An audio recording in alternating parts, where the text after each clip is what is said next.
O item 37, na página 73, o ano 1260 da era cristã. Bom, vou falar agora sobre um personagem chamado Antônio de Passal. Vocês conhecem ele, né? Eu comento aí. Passal foi um inquisidor que escreveu criticando os anabatistas de Lyon.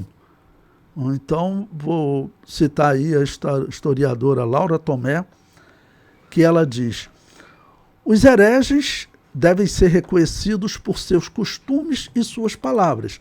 Bom, lembre-se, isso aqui é um inquisidor que escreveu descrevendo essas igrejas que ele encontrava no campo, que a Inquisição está matando.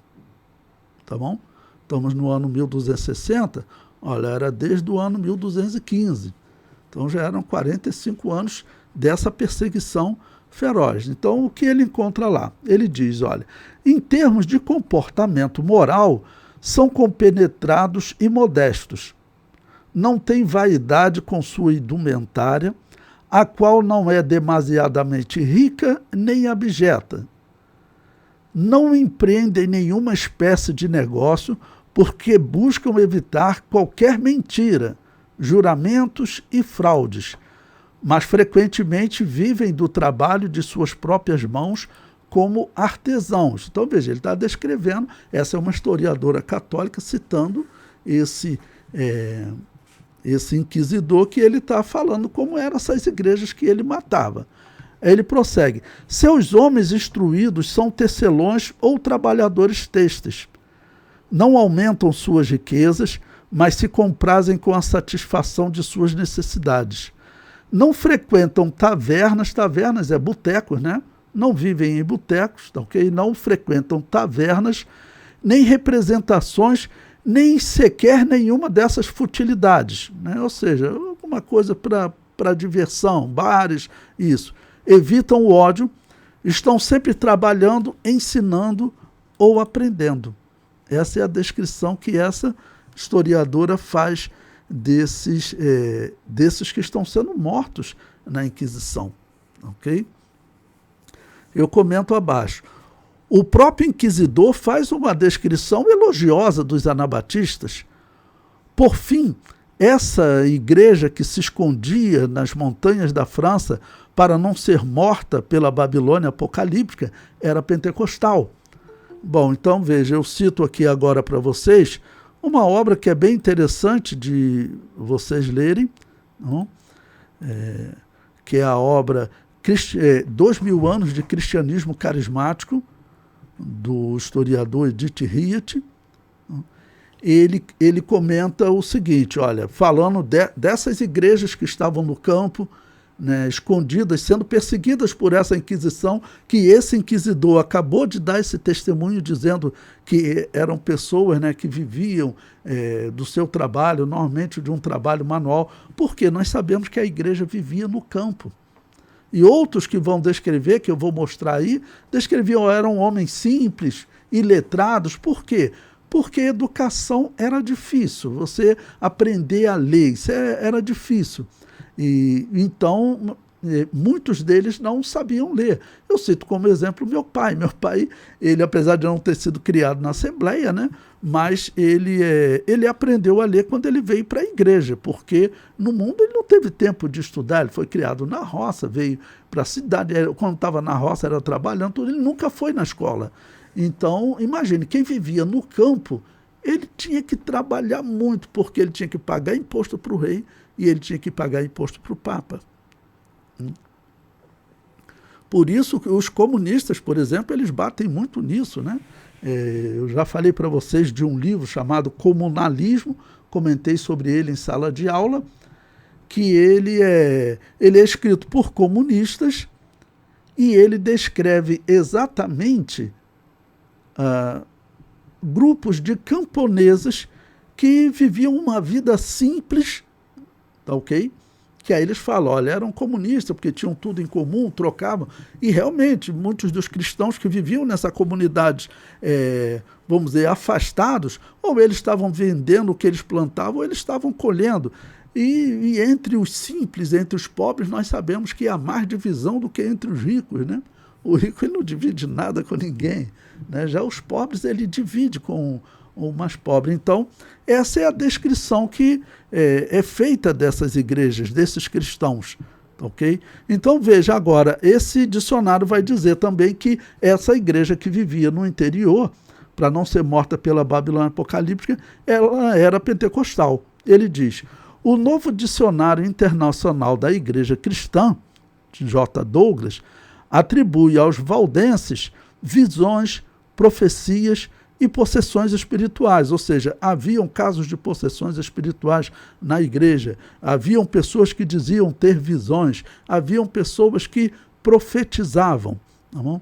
E diz, assim como os cátaros, os valdenses foram acusados de bruxaria em virtude desses fenômenos miraculosos, os quais se tornaram pretextos para que a igreja institucional os perseguisse. Olha, nós estamos no ano 1260.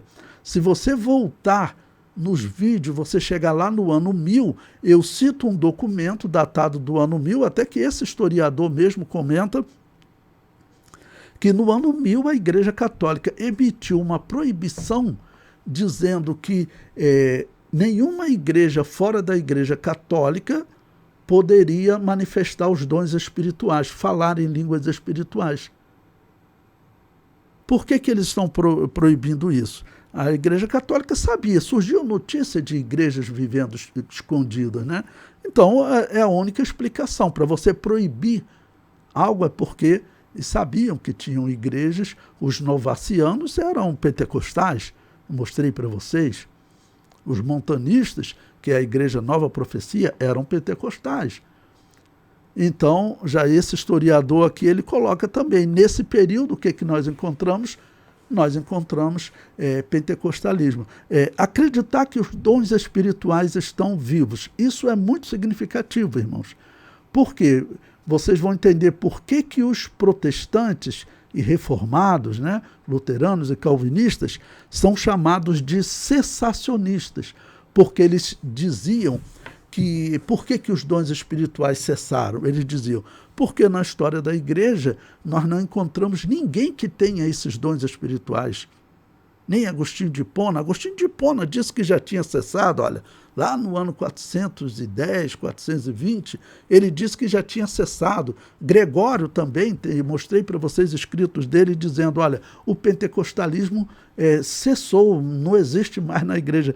Mas é que eles estavam numa igreja em que tinha sido implantado o gnosticismo através da doutrina do purgatório. É claro que não ia ter dons espirituais naquela igreja. Tá bom? Mas nós encontramos entre os valdenses os dons espirituais. Então, Lutero e Calvino, eles procuraram aonde? Eles procuraram dons espirituais na Igreja Católica. Uma igreja que Calvino diz que praticava paganismo, porque acreditava em purgatório. Calvino diz que isso é paganismo. Então, o erro de Calvino é grotesco.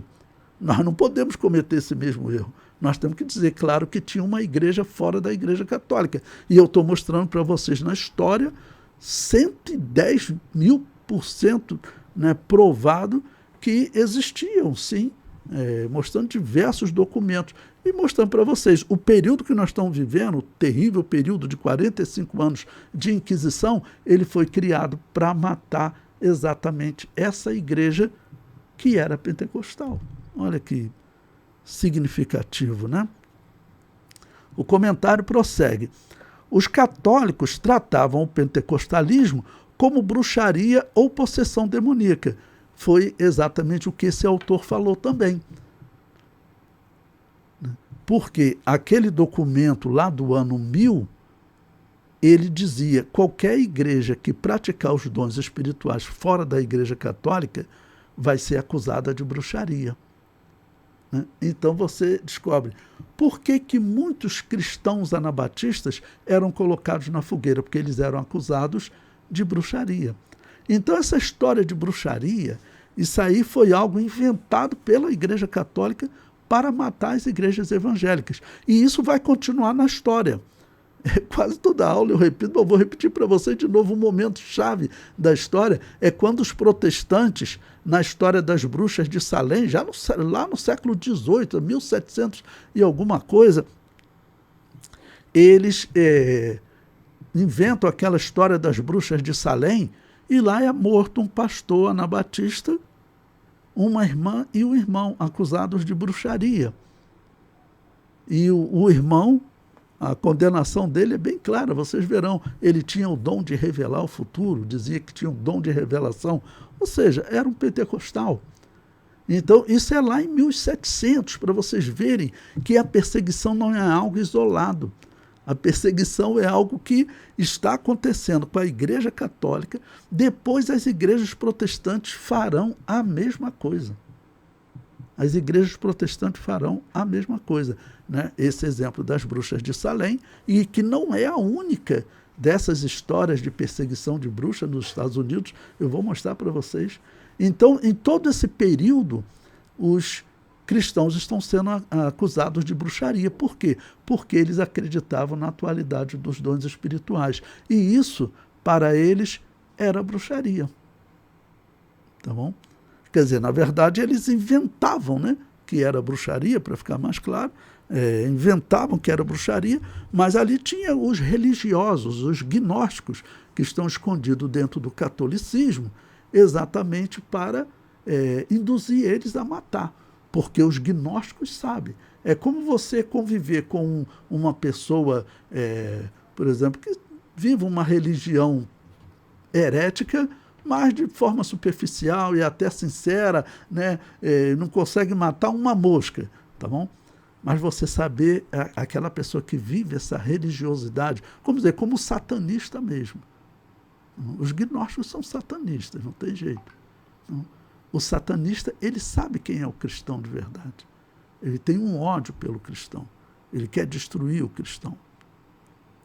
E, quer dizer, esses que estão, vamos dizer, fazendo essas torturas, que eu mostrei os instrumentos para você. O último instrumento foi um dos que eu fiquei pensando, que eu li, o indivíduo ficava amarrado numa cama e o outro vinha com a marreta para dar marretada no pé da pessoa para ela confessar a fé católica. Esse é um dos instrumentos de tortura. E que a pessoa depois era jogada na cela. Imagine, com o pé todo quebrado, muitos morriam ali, né, com aquelas dores, mas pense a dor que a pessoa sofria, né, para obrigá-la a abandonar a fé anabatista e adotar a fé católica. É isso que está acontecendo. O comentário prossegue. A igreja anabatista que estava em Lyon praticamente desapareceu. Os que escaparam fugiram e espalharam-se pela Europa, né? Então, ali foi um centro de perseguição, né, em Lyon, na França. Okay? E o comentário prossegue. Depois apareceram grupos identificando-se como valdenses, mas não possuem ligação com estes anabatistas de Lyon. Eu vou mostrar para vocês mais à frente que hoje existe um grupo de valdenses que, por exemplo, até batiza recém-nascido. Mas nós temos o registro na história quando que eles, que só batizavam adultos, já no período da Reforma, olha, para acabar com a perseguição, eles então se juntaram à Reforma e adotaram o batismo de recém-nascidos. Então, por isso que hoje você encontra um grupo chamado valdenses, mas que, na verdade, não é o valdense original. É uma parte dos valdenses que apostataram da fé. É assim que tem que ser definido. Adotaram o batismo de recém-nascidos. Apostataram da fé. O comentário prossegue. O período foi definido pelo historiador francês Abel François Villemain, que viveu de 1790 a 1870, como uma luta entre o livre pensamento e o poder da igreja. François chamava a Igreja Católica de Igreja Cristã, mas na verdade se trata de uma seita que persegue a verdadeira igreja na história. Bom, então ele já esse livro, essa obra aí, que vocês podem ler, que eu achei interessante, se você for procurar até a sinopse dela na internet, você vai ver que a proposta do livro, a descrição é essa. Havia o livre pensamento. Quem é representado, quem representa esse livre pensamento? Eram chamados, nesse caso, de valdenses. Tem mostrar para vocês que tinham muitos outros nomes. Mas, nesse caso, eles estão sendo chamados de valdenses, né? Porque esse era o nome principal da França. Lembre-se que esse nome valdenses, ele vem realmente do idioma francês, é latino, né? Franco-latino, como é chamado.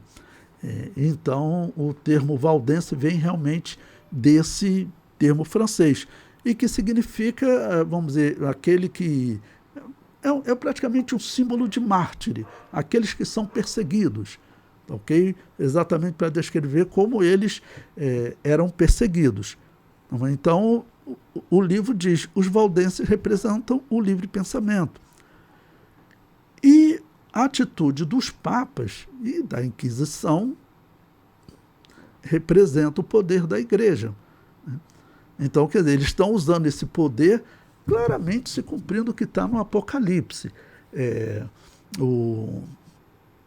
Claramente se cumprindo o que está no Apocalipse, porque lá a mulher que é a religião da Babilônia, que com certeza absoluta é a Igreja Católica, essa religião está assentada sobre os reis da terra. É interessante que, se você vê o período que nós estamos estudando, alguns historiadores dizem que nesse período agora, 1260, que nesse período o poder da Igreja Católica diminuiu. E é verdade.